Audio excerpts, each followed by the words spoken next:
거룩한 나를 이 땅의 삶은 100년 남짓한 삶에서 아침 이슬 같고 나은혜 같은 인생 속에서 있지만은 이 삶을 생을 사랑하고 귀하게 존귀하게 여길 수 있는 건 하나님이 주신 것이며 예수 그리스도의 십자가로 우리 죄를 사해 주시고 영원한 천국을 준비하며 이 땅에서 예수님의 살아있는 복음을 증거하고 예수님 신세 하나가 새 땅의 삶을 이 땅에서 준비하고 살 수 있는 그 은혜로 인하여 감사하고 감사합니다. 이 시간에 예배드리는 가운데 이제 말씀의 시간이 되었습니다. 말씀이 우리의 영과 혼과 불수 영혼육을 찔러서 쪼개게 하시고 이 말씀이 성령으로 하나님 예수 그리스도의 보혈의 복음으로 우리를 입혀주시고 우리를 먹여주시고 예배드리는 것마다 실로 우리 하나님이 임재하시며 함께 하시는 귀한 예배 되게 해 주시옵소서. 예수님의 이름으로 기도드립니다. 아멘.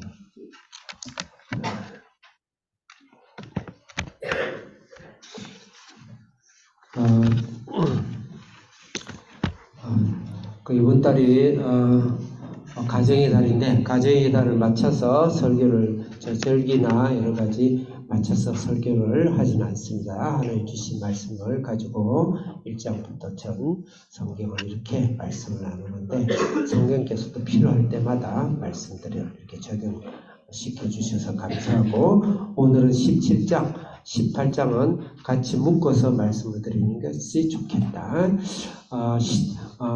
신명기를 크게는 세 등분으로 1장부터 5장까지 6장부터 28장 내지는 30장까지 학자마다 견해가 다르니까 외우기 좋게 30장으로 합시다. 30장까지 31장부터 34장 마지막까지 크게 등분을 하고 1장부터 5장까지는 가나안 땅을 향하는 이 교회의 자세, 담대하라 두려워하지 마라. 그 다음에 가능한 우리 길을 막지 않으면 평화롭게 사회와 공존하고 복음을 전해라. 근데 우리의 복음을 막고 복음을 전하지 못하도록 하는 이스라엘이나 공산주의와는 싸우라는 건 물리적인 싸움이 아니고 그들과 몽해를 같이 하지 말고 거기에 굴복하지 말고 피하든지 밑으로 심든지 다른 데로 이사를 가든지 해서 복음을 포기하지 마라.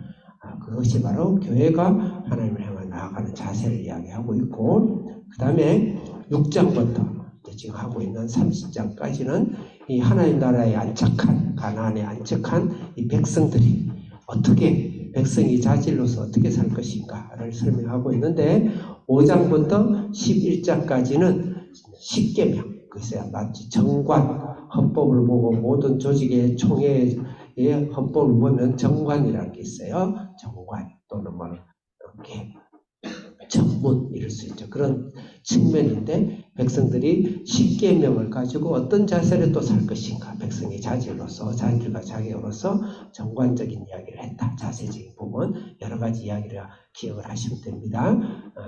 그 다음에 12장부터 이 30장 특히 26장까지인데 저는 이 십계명을 이제 그 정관에 있는 조항을 쭉 10가지 사항을 쭉 풀어서 설명했다. 근데 굉장히 난해하고 그 다음에 이 통일성이 조금 없어 보이고 하지만 큰 10가지 카테고리를 범주를 정해놓고 읽으면 그 광주를 만들어 놓고 거기에 담다 보면 말씀이 잘 이해하겠다고 오히려 도움이 된다.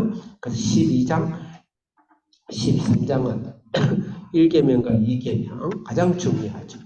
10계명 중에서 하나님을 예배하는 것이죠. 다른 신을 섬기지 말고 우상을 섬기지 말고 하나님 예배를 잘 드리도록 하라. 그렇게 말씀하셨습니다. 이 하나님 예배 드릴 때는 특히 하나님 예배 드릴 때는 거룩한 곳에서 택한 곳에서 예배 드려라. 그는 주 예수 그리스도의 이름으로 예배를 드리고 주 예수 그리스도의 구원을 노래하는 것이 예배다. 두 번째로는 기쁜 예배, 즐겁고 기쁘고 안식하는 예배. 예배가 단순히 역사 이야기가 아니고 또는 영정사진처럼 인화된 것이 아니고 책 속에 묻혀있는 것이 아니고 실제 살아 숨쉬는 성령으로 역사하는 살아있는 신앙 예배를 드리면서 신앙생활하면서 예수님의 기적을 경험하며 예수님의 간증이 풍부하며 예수님이 직접 치료하고 회복하는 그런 오늘날 유럽과 미국에 먼저 전 세계를 덮었던 오늘 교회의 가장 큰 특징을 주고 있는 신앙이죠. 사문화된 화석화된 신앙이다. 학자들은 그렇게 이야기하죠. 그는 아주 신앙 중에서 결별해 오늘날 신학에 그런 이야기 많이 기여를 했다도 볼 수가 있습니다. 목사로서 이런 이야기 조심스럽죠. 그래서 예배해라. 그 다음에 그 13장에 보고 예배할 때 중요한 경계해야 될 세 가지가 있어요. 첫째는 잘못된 영적 지도자, 가르침, 또 교리, 우리 예배를 죽인다. 두 번째, 내가 가장 사랑하는 피부치, 가족, 친척, 나를 세상 속으로 끌고 가는 중요한 방해 요소니까 가족을 버리라는 게 아니에요. 그것을 경계하면서 주의하면서 가족의 복음을 위해서 기도해야 된다. 세 번째 예배의 아주 주의사항은 이 세상의 문화, 이 세상의 문화 코드, 이 세상의 사상, 이 세상의 이념, 이 세상의 제도를 무분별하게 따라가게 하는 것이 우리 예배의 가장 큰 1계명과 2계명이 어지는 가장 큰 방해가 된다. 그렇게 했습니다. 그 다음에 두 번째로는 상계명이죠. 망령되 일컫지 말라. 망령되 일컫지 말라는 14장에서 이야기를 하고 있죠. 여러 가지 망령되 이야기를 제가 지금 떠오르지가 않습니다. 중요한데 지금 생각이 속에 안 떠올라서 내가 다시 반복하기 어렵습니다. 망령되지 말라. 그 다음에 15장, 16장은 저번 주까지 했죠. 16장은 안식일을 기억하라. 안식일을 기억하라. 범주에 넣는다. 안식일은 안식년으로 개념이 진보되어 가고, 안식년은 희년, 77, 안식년 7번 하면 7번 하면 49년이 되죠. 50년째로 희년이에요. 희년 정신으로 간다. 그래서 십계명의 안식을 안식케 하라. 그래서 그 안식에는 예수 그리스도의 구주의 보혈로 씻음 받는 날마다 살아있는 안식, 예배의 안식. 두 번째로는 살아있는 예수 그리스도의 안식. 두 번째로는 예배하는 교회 정통성의 안식. 세 번째로는 사회적 복음을 위해서 우리가 물질 하나님께 경제적인 자유를 얻고 경제적인 자유를 자유케 하는 끝까지 안식까지 실력까지 쌓는 그런 안식을 해야 된다. 크게는 그렇게 생각해보고, 그래서 안식일과 안식년과 신년의 정신으로 안식일 지켜라. 오늘은 이제 17장과 18장은 제5계명 부모를 공경하는 그 말씀을 오늘 그래서 여기 나중에 홍화정 사모님 오늘 제목을 10계명 1로 5계명 1로 해주세요. 다음 주에는 18장은 2로 그렇게 하겠습니다. 자, 여러분들 말씀 한번 보겠습니다. 먼저 오늘은 17장이지만 실제 16장 18절부터 22절부터 시작되는 겁니다. 그 옆에 있는 큰 신명기 16장 여러분들 강의 한번 주신 것을 읽어보기 바랍니다. 같이 크게 읽겠어요. 16장 18절부터 22절 옆에 있는 큰 걸 읽겠습니다. 시작. 네, 재판장은 공의로 재판하라. 오늘은 제5계명은 부모를 공경하라는 거 잘 아실 거예요. 그럼 이 부모의 범주를 어디까지 잡을 것인가? 단순 가정의 부모도 중요해요. 그렇지만 사회적인 부모, 이 세상의 국가적인 부모, 이런 것은 부모라는 건 권위를 상징하는 겁니다. 하나님 권위에 존중하고 존경하듯이 부모 하나님 대신 이 땅에 눈에 보이는 하나님은 부모다. 조금 말이 좀 너무 비약된 것 같지만 요새 젊은 세대는 듣기 좀 거북해질 수 있어요. 아니 내가 왕인데 부모를 내가 섬기라고 이렇게 생각될 수 있는데 큰 오산입니다. 진짜 큰 오산입니다. 그렇다고 부모를 가지고 맹종하라는 것이 아니죠. 그럼 오늘 맹종하는 것이 아니라는 걸 오늘 말씀 속에서 가르칠 거예요. 네, 문을 좀 빨리 닫아주시고 그거를 그 왜 방충망을 열어놨어? 지금 벌이 들어오네. 네. 예배 준비하는 학생들은 찬양만 준비하지 말고 예배 전반적인 거 준비 잘 해주시고, 또 강대상은 어쨌든 하나님의 말씀을 전하는 곳이니까 강대상도 잘 정리하고 이렇게 조금씩만 더 해주시다. 벌이 이거는 또 여담인데 뒤에 벌집이 있어요. 벌집이 있어가지고 119를 불렀더니 왔어요. 왔더니 자로 센치를 재보더니 이거는 한국 토종벌이기 때문에 건들 수가 없다는 거예요. 그래서 아니 뭐 아무 토종이든 뭐 외종이든 집안에 벌이 들어오면 좀 해줘야 되니까 자기들이 할 권한이 없대요. 돌아가 버렸어요.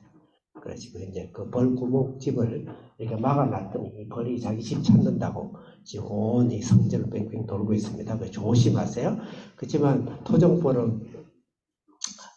토종벌 쏘여도 안 아픕니다. 네, 즐겁습니다. 그러니까 괜찮으니까 너무 무서워하지 말고 토종벌은 그렇게 무섭지 않아요. 네, 한번 맞아봐야 되게 즐거워요. 네, 자 무슨 제가 여담해서 미안합니다.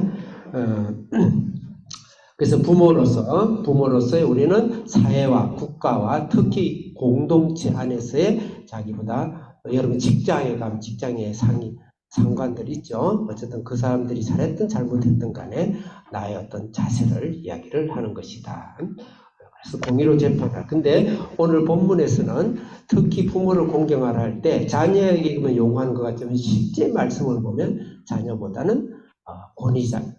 위에 있는 가비치 그러니까 부모에게 더 많은 요구를 합니다. 국민보다는 국가에게 더 많은 요구를 하고 그 다음에 거기 있는 조직원보다는 지도자에게 더 많은 요구를 합니다. 아주 시퍼렇게 스스로 시퍼렇게 말을 하고 있다. 이렇게 적용할 수 있습니다. 가정의 자녀가 부모를 잘 존경하고 잘 권위 있게 해야죠. 근데 실제 보면 부모가 자녀를 그렇게 키운 것입니다. 자녀의 책임이 정확하게 아니다 볼 수도 있습니다. 부모가 그렇게 자녀를 키웠고 그렇게 허용했고 그렇게 방관했다 이렇게 볼 수가 있습니다. 그러니까 자녀가 우리가 잘못될 때는 자녀의 물론 바로 고쳐 교육을 잡아야 되겠지만 부모가 무릎을 꿇고 회개하고 내가 진짜 신앙으로 내가 살았는지 말로만 강대상에서 목사님이 예수 믿어라 말씀 잘 지키자 해놔놓고 본인은 내려가서 자기 자녀에게 감출 수 없잖아. 24시간 나는 그렇게 살았는지 안 살았는지를 점검하고 기도해라고 나는 기도했는지 점검하고 나는 하나님의 말씀 안에서 하나님의 순전한 성화에 대한 모습으로 인격의 모습으로 살아내놓고 나는 막 사는지를 잘 살펴봐야 돼. 보통 자녀는 백지 상태이기 때문에 그것을 그대로 배웁니다. 그래서 부모를 공경하라 5계명은 부모를 공경하라 하지만 실제로는 뚜껑을 열어서 세세히 디테일하게 말씀을 드리다 보면 부모의 죄를 굉장히 경청하고 문책하고 부모의 입장에 있는 사람들에 대해서 굉장히 경고의 말씀을 하고 있다. 이것이 오늘 17장과 18장의 말씀이다. 이렇게 볼 수가 있습니다. 네.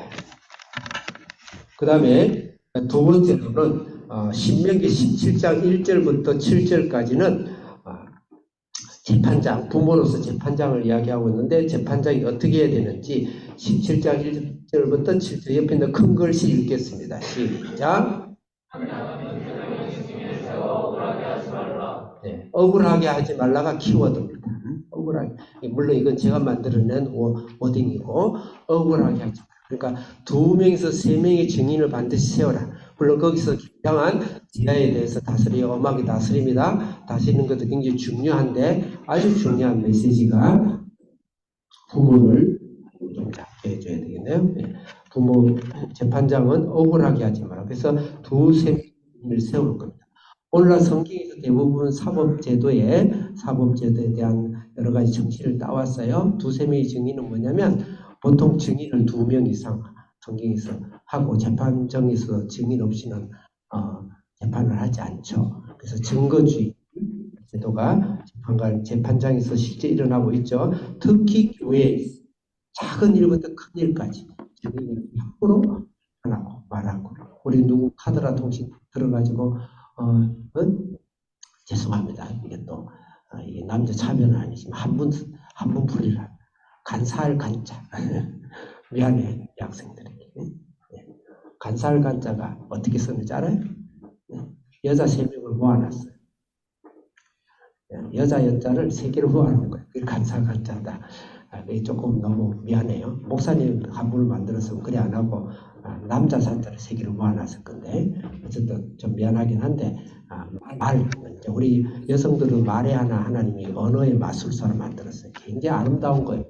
진짜 아름다운 표현력이나 진짜 부드럽게 하고 분위기를 풀어나가고 말에 대한 언어의 천사 같은 언어를 여성에게 하나님 선물을 더 주시는데 그걸 그렇게 잘 써야 되는데 그 언어의 마술사가 모이다 보니까 이상이 부작용이 그게 간살 간자다. 혹시 여러분들이 오해는 하지 마세요. 그런데 간살 말에 대해서 함부로 말하는 거예요. 우리 한비전에서 그 훈련을 많이 해요. 남의 말을 다른 사람의 말을 좋은 말을 많이 하대. 절대 그렇지 않은 말은 말을 많이 하지 마라. 그렇게 훈련을 잘 하고 있는데 여러분은 우리 성도님들 어떤가요? 네. 시집 가서 네. 시어머니, 시아버지 또 처갓집 사람들 또 시누이들 교회 가서 모 장로님, 모 권사님, 모 집사님 네. 또 여러분 직장에서 누구누구 가장, 누구누구 대리 네. 누구누구 부하 직원 누구누구 이야기를 얼마나 해요? 굉장히 무서운지 굉장히 무서운 그런 가정에서 자녀가 낳았을 때는 반드시 자녀가 잘 안 만들어지죠. 그걸 말하는 거예요. 부모에 대한 죄를 이야기하는 것입니다. 그 다음에 8절부터 13절 옆에 있는 걸 크게 읽겠습니다. 시작. 다시 이렇게 하면 이제 두 번 하면 시간 두 배로 해서 1시에 마치겠죠. 시작. 재판장은 상급성 제도를 만들어 억울하게 하지 말라. 상급심이에요. 각 성에서 하다가 이게 문제가 잘 해결되지 않아. 이거 뭐 삼심제도를 만드는 그거는 그거야 디테일하게 그거야 그렇게 하면 되지만 상급 안 할 때는 예루살렘 본회로 가서 총공회라고 그러죠. 총회라고 그러죠. 그거를 예수님 당시는 사내들입니다. 사내들이 이제 개판 5분 전이 됐지만 역시 사내들이 됐는데 예루살렘 대성전에 가서 거기 재판 제사장과 모든 저 율법의 전문가들이 있으니까 그분들에게 더 자세하게 재판을 받아서 이제 재판을 하게 되는 것입니다. 상급심이죠. 상급심을 하는 것도 그 사람에게 억울한 기회를 억울하지 않도록 하는 거. 그래서 가장 중요한 건 부모는 상급자나 이 사회 지도자는 목사는 교사는 절대 밑에 있는 자녀들에게 억울. 그게 지금 사실 오계명의 중심이에요. 자녀가 무조건 공경하는 그거는 억울하지 않게 하나님께서 그렇게 말씀으로 키우면 내가 몸으로 키우면 자녀는 반드시 올바로 크게 돼 있어요. 반드시 올바로 크게 돼 있어요. 그래서 억울하게 하지 마라. 이게 성경의 진리예요. 그래서 이 율법은 무서운 게 아니에요. 하나님의 한량없는 은혜, 한량없는 은혜를 참지 못해서 자기 아들 독생자까지 죽이기까지 하신 예수 그리스도. 그 율법입니다. 근데 이 바리새인들 그걸 가지고 수없는 사람을 죽이고 칼질을 하고 그렇게 하죠. 하나님 그래 하나의 율법 정신은 하나님의 말씀인데 하나님이 어떻게 그렇게 무서운 독재자로 변질할 수 있습니까? 그렇지 않아요. 물론 그 죄를 위해서 마지막 방법 죄에 대해서 엄하게 문책합니다. 하다 하나님 자신이 대신 죄의 싹소리 죽는 것 그게 이제 성경의 마지막 드라마 엔딩이에요. 그만큼 하나님의 사랑으로. 그래서 부모들 특히 나라의 부모 또 제들의 기관이 너의 그런 위치에 하나님의 말씀과 살아요. 바로 가색이다. 그 다음에 이제 앞에는 보통 모든 나라와 나라까지 입장을 하는 교회입니다. 교회와 우리 공동체와 가정에 있어서 왕을 이야기하죠. 왕의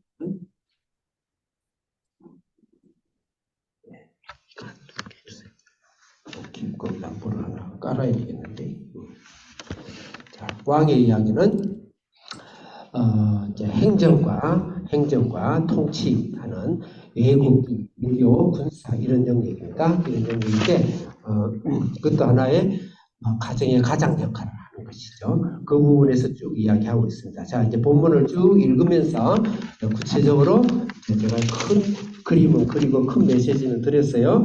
자, 먼저 16장 18절 크게 읽겠습니다. 시작. 다시 한번 목소리 본문에 다시 찾으세요.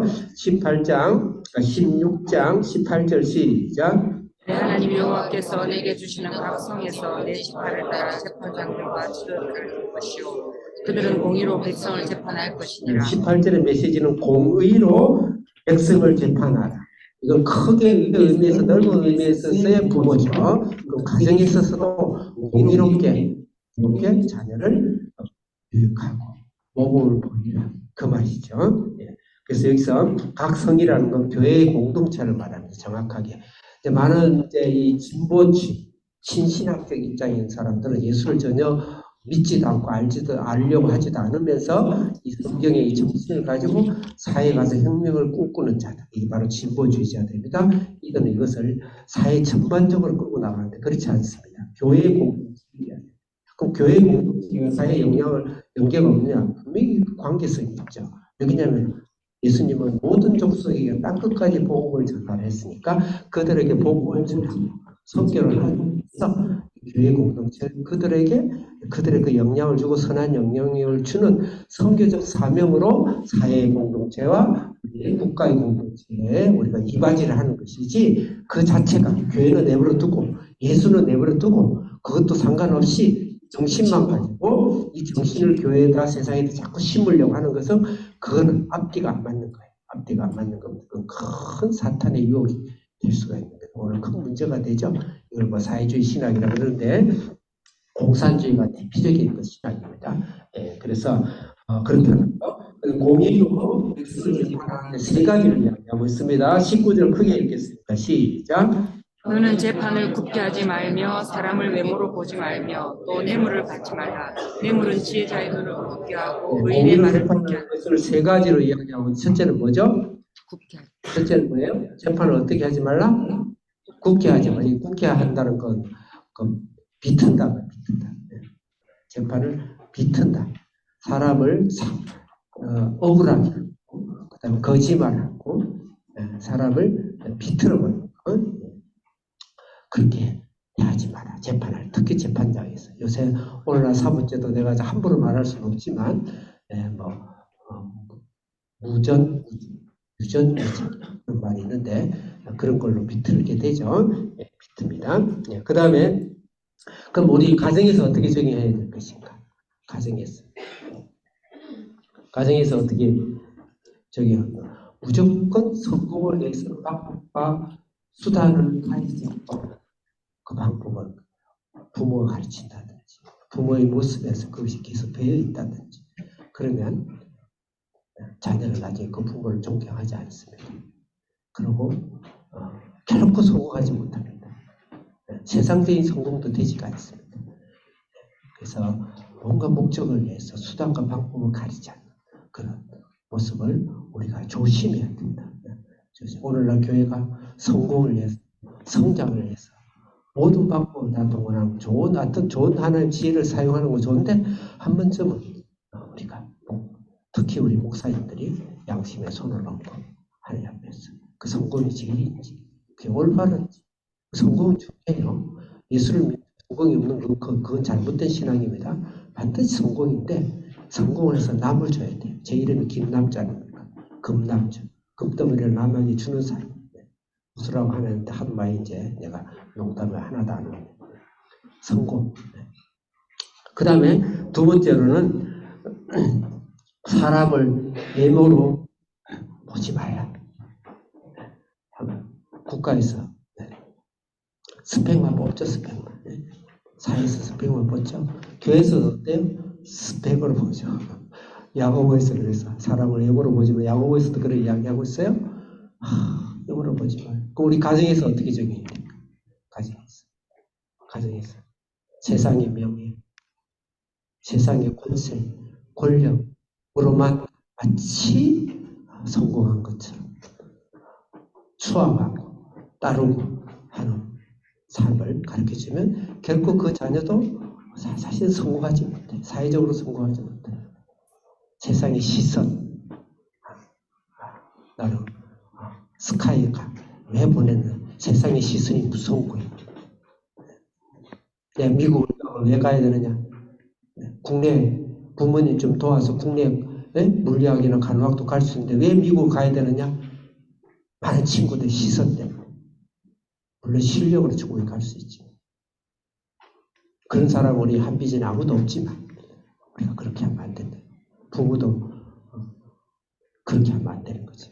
그럼 자녀가 반드시 못되게 돼 있고 자녀가 결코 기성세대는 부모를 존경하지 않습니다. 오늘날 지금 대한민국이 다 무너졌지 않습니까? 네, 우리 교회도 무너졌죠. 네, 내가 목사가 너무 교회를 까는 건 극히 좋지 않습니다. 네, 그래서 저도 조심은 하겠습니다. 세 번째로는 뇌물을 받지 말라.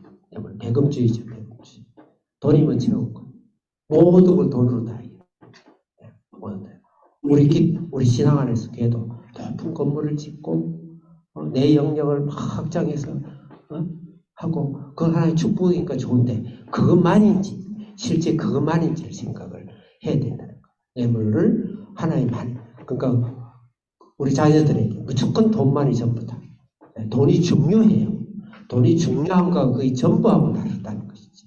돈이 아주 중요합니다. 이 전부를 생각하지 말라 하니까 많은 목사님들이 오히려 돈을 가지고 막 공격하는 돈은 중성이에요. 중성. 돈은 중성입니다. 시간도 중성이에요. 인생도 중성이에요. 내가 어떻게 쓰냐에 따라는 거예요. 돈은 하나님께서 반드시 청부입니다. 하나님이 청빈이냐 청부냐? 청부예요. 나는 부자예요. 근데 이 부자를 다른 사람을 위해서 내가 주기 위해서 나는 가난을 선택하는 거예요. 하나님께서. 돈이 중요해요. 재물이 중요합니다. 실력이 중요합니다.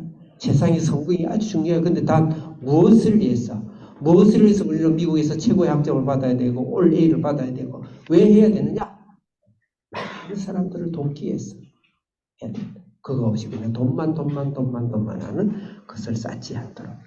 그런 것을 우리 부모가 안 보여주면 절대 자녀들은 공경하지 않고 자녀가 순종하는 자녀가 나오지 않는다. 그래서 부모의 책임이고 교회의 책임이고 지도자의 책임. 더 나아가서 우리 선교적인 언어로 나라가 책임이다. 정치가가 책임이다. 교육자가 책임이다. 교육가가 책임이다. 그렇게 적용할 수 있습니다. 항상 교회에 해야지 자꾸 사회에다 대고 국가에다 대고 거기를 던지는 이런 거는 결코 성경이 허락한 적이 없다. 단지 그들을 불쌍히 여기서 이 대한민국에서 예수를 믿지 않는 이 수없는 청소년과 자녀들을 불쌍히 여기서 우리가 그들을 사회를 고치고 교육자를 고치고 정치를 고치기 위해서 우리가 기도하면서 그들을 바꿔나가고 그런 또 할 수 있는 투표권도 있고 선거권도 있고 또 제도권도 있어 얼마나 감사해요. 그것을 적극적으로 하는 것은 필요하죠. 그 다음 20절 읽겠습니다. 시작.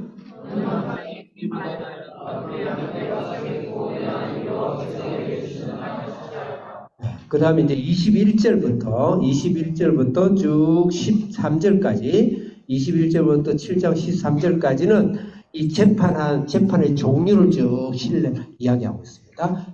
결론을 이야기한다면 제 1계명, 2계명, 순서는 좀 바뀌었지만 먼저 2계명, 그 다음 3계명, 1계명, 기타의 계명 이렇게 해가지고 이 부모가 사회적 부모가 제도적 부모가 그 다음 교회의 부모가 국가적 부모가 어떻게 자녀들을 해야 할 것인가의 종류를 쭉 설명을 하면서 지침을 이야기해주고 있다. 이렇게 보면 좋겠어요. 21절 읽겠습니다. 시작.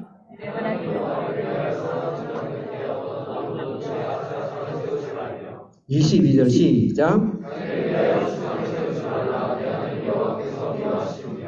네, 익섭. 아세라 상과 주상은 바알신을 말합니다. 나무 돌로 만든 상이에요. 바알신과 아세라 신을 만들지 마라. 만들어요. 그러면 재판을 할 때 우리가 이 나라를 통치할 때 우리가 뭐 정치가가 정치하는 사람이 신앙인이 되면 좋죠. 신앙이 되면 제가 조금 더 진보된 이야기를 할게요. 목사가 되면 더 좋아요. 목사 되면 더 좋아요. 그것도 정치 목사 말고 진짜 하나님 앞에 자기를 내세우는 주기철 목사님이나 손양호 목사님이나 참 저는 아쉬운데 저희 스승이신 김종국 목사님 총리까지 그때 부름을 받았어요. 양쪽에서 다 양쪽 정권에서 다 노했어요. 노하셨어요. 그때 그런 분이 기도해서 하면 나라가 더 좋아질 건데, 그렇지만 중요한 건 나라보다 중요한 것은 교회다. 교회 공동체다. 그렇게 이야기를 하고, 그래서 어쨌든 이 아세라상과 주상, 우상을 섬기지 말아야 됩니다. 이게 우상이라는 혼합주의, 교회의 혼합주의, 교회의 세속주의, 교회 특히 바알은 남신이고 아세라는 여신이에요. 그 제사 지낼 때마다 거의 굉장히 혼음이 일어나요. 성적인 그런 타락, 그런 것들에 대해서 부모가 이 혼합주의, 세속화. 예전에 그런 설들이 있죠. 저는 뭐 직접 안 만나봐서 모르지만 교회에서 장로님 딸들도 야 일단 스카이만 가라, 인서울만, 수능까지 3년 동안은 그냥 주일 예배 한 번 하고 그것도 아니면 하지 말고 열심히 일단 대학 입학해라. 그리고 대학 가서 뭐 어떻게 해보자. 그래 우리나라가 이제 폭망을 해버렸어요. 이게 바로 일개. 절대 자녀가 그렇게 키운 자녀가 부모를 순종할까요? 절대 하지 않습니다. 될 수가 없어요. 진짜 됐습니다. 나중에 한번 키워봤어요. 저도 지금 자녀를 키우고 있는 입장이죠. 자녀 키우는 입장이죠. 나중에요.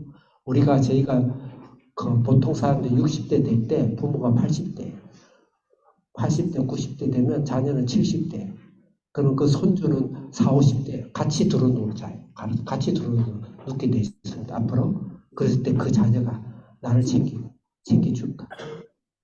내가 부모도 챙기고 밑에서 챙겨줄 수 있는 사람 될까? 나는 이제 90살에 80, 90이 되었어. 내 자녀가 70이 되어졌어. 그 밑에 자녀가 이미 40, 50대야. 그럼 내 자녀를 그렇게 키워놓으면 60대의 자녀가 나를 도와줄 수 있을까? 이런 정신과 이런 희생과 이게 없이 할 수 있을까? 그래서 부모들이 자녀 키우고 나서는 전부 원수가 되는 거예요. 전부 내가 대부분 돌아가시는 부모들이 서운해 돌아가십니다. 서운해 돌아가. 진짜 마음 아픈 거예요. 진짜 자기도 자식 키우기 힘들잖아요. 서운해 돌아가십니다. 그러니까 자녀 때 희생을 키우고 주님을 키우고 헌신을 키우고 남을 위해 사는 걸 키우고 하나님의 말씀을 키우고 그럴 때 나중에 그 부모가 그 자녀가 나를 공경하게 돼 있어요. 반드시 내 생에 그걸 받게 돼 있단 말이에요. 피드백을 받아요. 우리가 온라인 성도들 내가 너무 겁을 줘서 미안해요. 그냥 말씀 그대로 인생 그대로 이야기한 거예요. 지금 온라인 성도 몇십 명이 예배를 드리니까 제가 성도들에게 지금 드린 말씀. 우리 자녀들 한비전 자녀들 너무 잘해요. 우리 한비전 자녀 나중에 성공해 30대, 40대, 50대 이렇게 가도 부모를 죽기까지 공경하고 존중하고 그렇게 키워놨기 때문에 그렇게 잘할 거라 믿습니다. 그 다음에 17장 1절 읽겠습니다. 17장 1절 시작.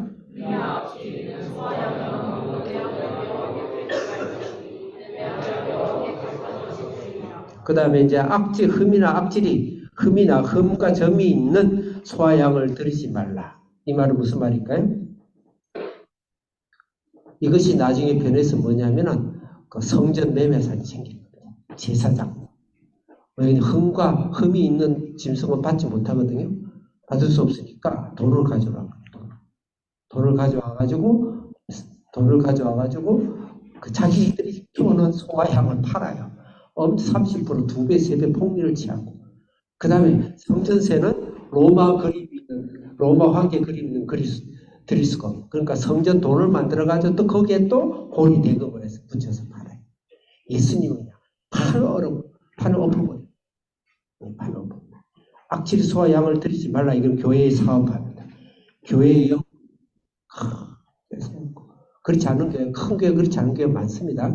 그런데 그런 위험이 많고 중세 시대의 교회가 대부분 이렇게 많고 그 위에는 마귀가 올라타고 있기 때문에 그 뜻이에요. 그러니까 하나님이 성령의 검으로 그걸 우리 교육을 시키고 있는 거예요. 그 다음에 시간상 2절부터 7절은 2절부터 7절은 다른 신 1월 성신을 섬기지 말라. 1계명과 금방 말한 양과 소는 3계명을 이야기합니다. 하나님 이름을 망령되이 걷지 하나님 이름 팔아먹는 거죠. 망령되이 걷지 말라고. 그 다음에 2절부터 7절까지는 다른 신을 섬기지 말라. 그래, 이를 성신을 해야 하는데, 이것도 제가 좀 생각을 좀 많이 해야 될 구절이긴 하지만, 다른 신을 섬기지 말라. 이건 일계명이죠. 이를 성신을 섬기지 말라. 이거는 제가 옆에 있는 글을 제가 여러분 설교하는 보면 신점술, 무당, 자연숭배, 예수를 믿으면서 이런 것을 의지하게 되고, 사실은 성경에서도 달과 별과 해와 달의 권세, 해의 권세, 별의 권세, 별도 여러 종류에서 영적인 세력으로 영적으로 지칭하고 있어요. 지칭해서 그걸 무시할 수 없어요. 그들이 하는 말이 절대 맹탕이 아니에요. 맹탕이 아닙니다. 명리학 이런 게 전혀 맹탕은 아니에요.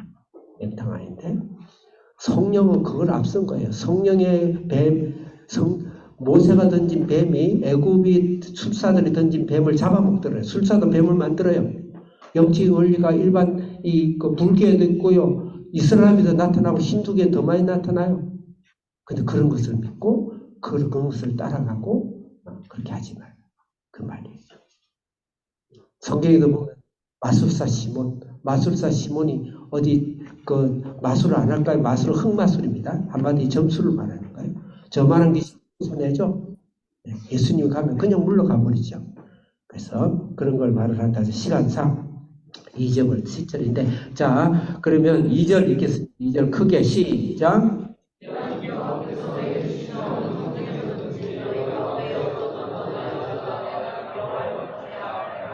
크게 3절 다시 크게 시작.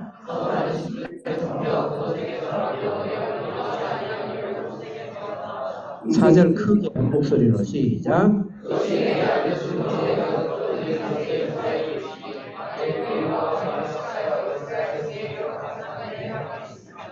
네. 5절 읽겠습니다. 시작.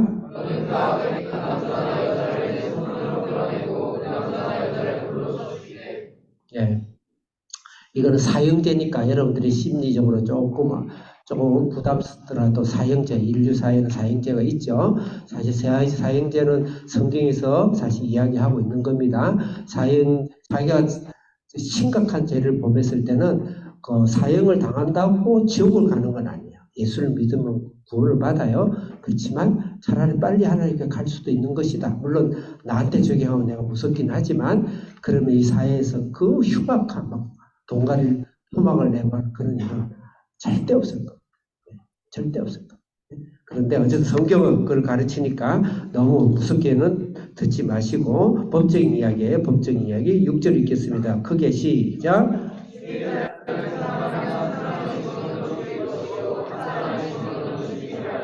이게 이제 중요하고자 말이에요. 죽일 때는 함부로 죽이지 말라. 두세 사람이 증인이 있어서 그 사람을 억울하게 하지 말라. 억울하게. 그럼 나의 적용, 우리 가정의 적용은 뭘까요? 자녀들을 억울하게 만들. 그래서 하는 오늘 지금 말씀 시간이 없어서 어쨌든 제가 정한 시간에 마치겠어요 하다가도 그래서 자녀를 노엽게 하지 말라. 내 부모를 공경하라. 그 다음에 부모에게는 자녀를 노엽게 하지 말라.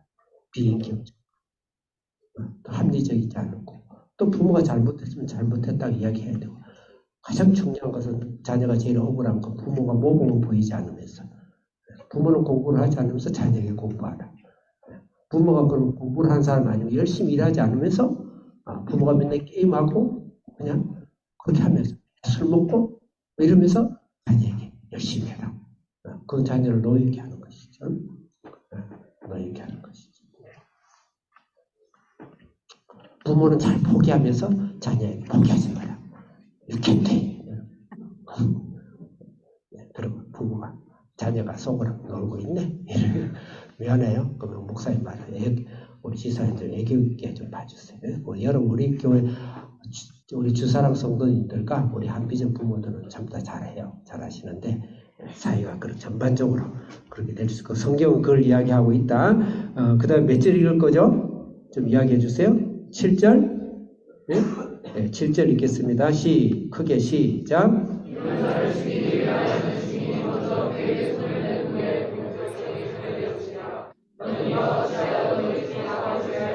이게 좀 이상하지 않아요? 증인까지 써줬는데 증인이 사형을 할 때 돌을 먼저 던지라고 그래요. 아이고 무섭네. 증인 함부로 가짜 증인 하지 마요. 가짜 증인. 이걸 요새는 무고죄라 그래요. 다 이 성경 정신이 법에 들어가 있어. 잘 안 지켜져서 그렇지. 무고죄라. 또 네가 먼저 던져라. 그러고 던져라. 그 말은 뭐냐면 아니면 네가 배상이라. 그 사람이 목숨이면 너 목숨. 그 사람이 억을 손해봤으면 네가 억을 내놔. 그 사람 100을 손해봤으면 네가 100을 내놔. 이것은 바로 성경에서 속건죄라 그래요. 재산법. 레이기에서 보면 속건죄라 그래요. 20%를 얹어서 줘야 돼. 남의 물건을 도둑질을 한다든지 상하게 했다든지 억울하게 했으면 손해배기 했으면 20%. 그렇게 해야 되는 것이죠. 자,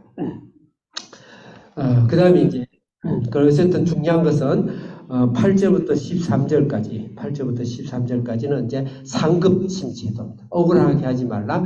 큰 틀에서 읽으면 돼요. 8절 읽겠습니다. 크게 시작.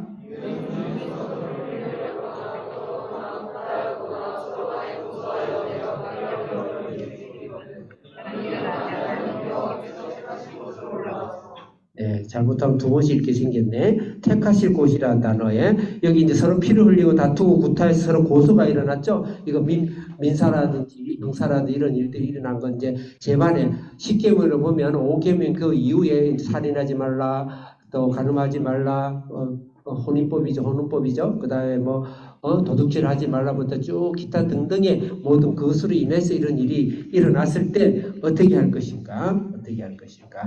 자, 그랬을 때 택하실 곳으로 가라. 이것은 예수님의 성전이지만 제일 요새 같으면 고등법원 있고 대법원 있죠. 우리나라 같으면 대법원까지 가는 거 그런 거 제도를 두고 억울하게 하지 말라.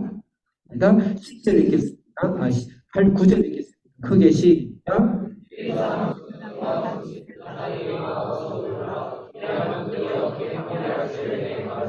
10절 읽겠습니다. 시작.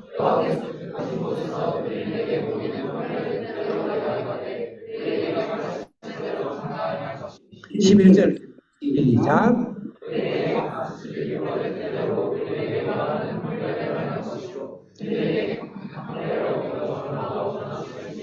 아멘. 잘 읽고 있어요. 크게 한 목소리로 시작.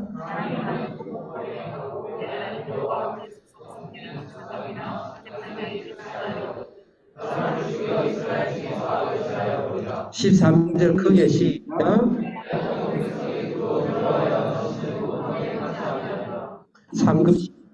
상급시다. 억울하게 하지 마라. 자녀를 억울하게 하지 마라. 인격적으로 해라. 그렇다고 벌을 주지 말라. 그게 안 억울하게 하는 게 아니에요. 벌을 주더라도 벌에 대는 거 자녀들에게 약속을 하고 많은 믿음의 성도들이 초등학교 한 4, 5년까지는 애교스럽지만 매로 좀 아프게 때리라 종아리를. 그 위에는 자아가 형성되기 때문에 절대 매를 때리지 마라. 그리고 대체로 많은 어른들이 요새는 우리나라 그 매를 때렸다가는 또 자녀가 사진을 착 찍어가지고 경찰서에 착 신고 우리 아빠 폭력했어요. 경찰 참 오버죠. 참 하여튼 이상한 나라에 우리가 이상한 세계에 살고 있지만 어쨌든 저는 뭐 감옥에 가더라도 물론 감옥은 아니지 벌금 내겠지만 매로 때리라. 어린아이는 그 성경 이야기했으니까. 그렇지만 자아를 손상시키고 인성을 손상시키는 그것도 분명히 죄에 대해서만 요 세대다 이렇게 때려줘야지 걔 인격을 때린다든지 그건 굉장히 무서운 거예요. 우리 어른이 어떤 화가 나다 보면 그럴 수도 있어요. 절대 우리 한비전은 절대 폭력은 안 돼. 우리 한비전은 절대 폭력 안 돼. 진짜 잘 안 하면 마당에 불 뿜고 그거보다 더 무서운 게 있죠. 막 천지가 진동할 무서운 공포, 공포를 한다. 그러면 그냥 정신이 번쩍 들어가지고 그리고 인격적으로 키우고 자기가 잘못한 것은 자기가 잘못한 분량만 커야지 그 사람 잘못한 것을 인격적으로 괴롭혀서 너는 그런 사람이야? 너는 그런 인생이야? 그렇게 하는 것은 굉장히 무서운 거다. 무서운 것이다. 그렇게 해야 된다. 자, 그 다음에 이제 마지막으로 왕에 대한 것은 제가 한 5분, 지금 내 눈이 나빠서 시계가 안 보이는데, 하여튼 15분까지 내가 설교를 할 거니까, 지금 11분이죠? 4분 남았네. 왕에 대해서 첫째, 14절, 15절은 왕의 자격을 이야기합니다. 자격. 그 다음에 16절, 17절은 왕위가 경계할 것이 무엇인가.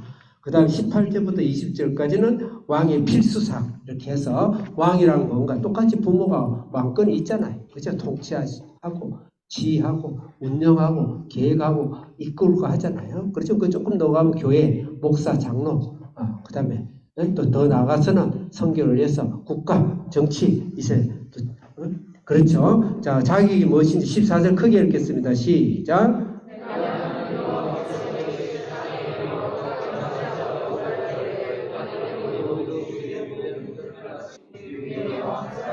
왕을 세울 때 15절 어떻게 세운지 세 가지가 나와요. 찾아보세요. 읽으면서 15절 크게 시작.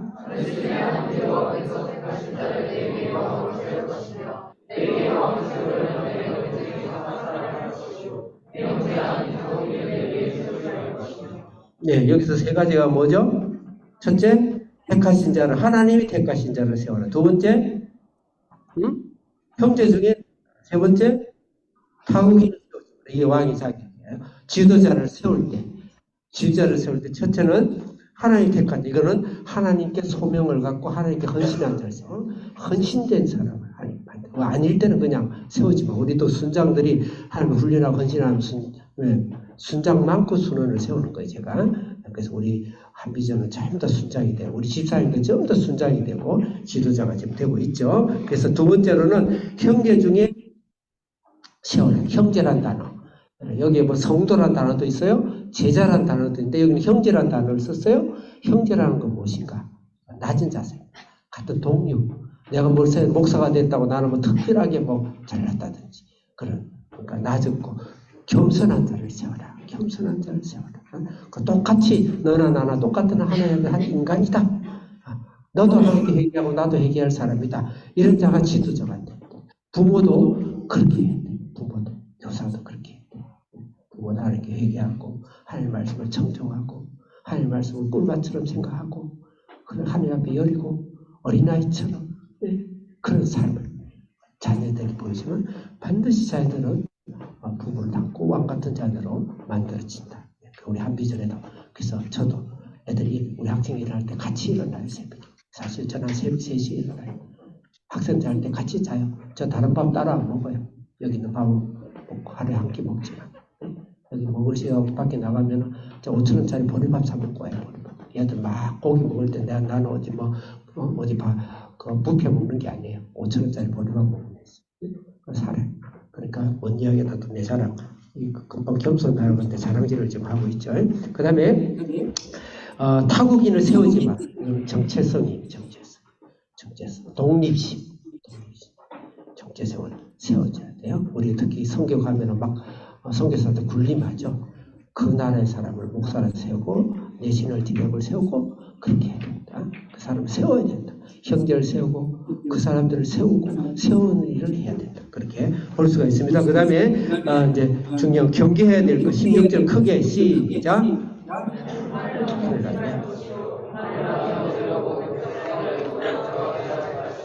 네.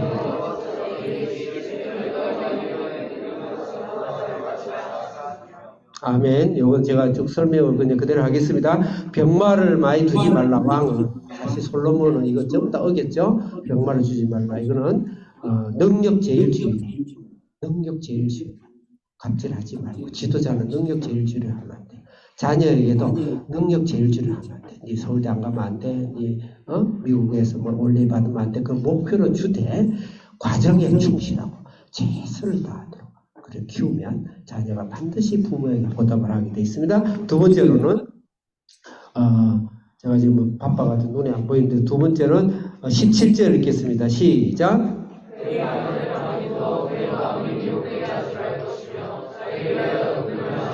두 번째는 아내를 많이 두고 세 번째는 은금을 많이 쌓지 말라. 이 말은 아내를 많이 둔다라는 것은 그 당시에 왕은 아내를 외교 전략으로 바로 외교 전략으로 우리나라도 역사 보면 그렇죠. 그 뭐냐 인간적인 술수와 기획으로 의지하지 마라.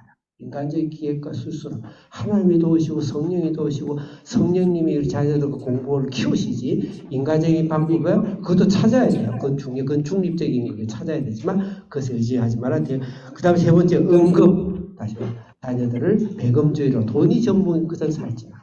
주님을 위해서 다 하시라고. 주님을 위해서 언제나 또 버릴 수 있고 주님을 왕으로 삼고 내 인생의 목적은 예수님을 나의 주님으로 예수님 위해서 내 인생을 사는 거다. 그럼 반드시 하나님이 금도 주고 은도 줄 것이다. 실력도 줄 것이다. 그렇게 키우는 거. 그리고 부모가 또 우리 사회 지도자가 목사가 그렇게 사는 삶이 중요하다. 마지막으로는 이제 필수사항인데 율법서를 기록하고 그 다음에 배우고 그 다음에 지켜 행하라. 큐티하라.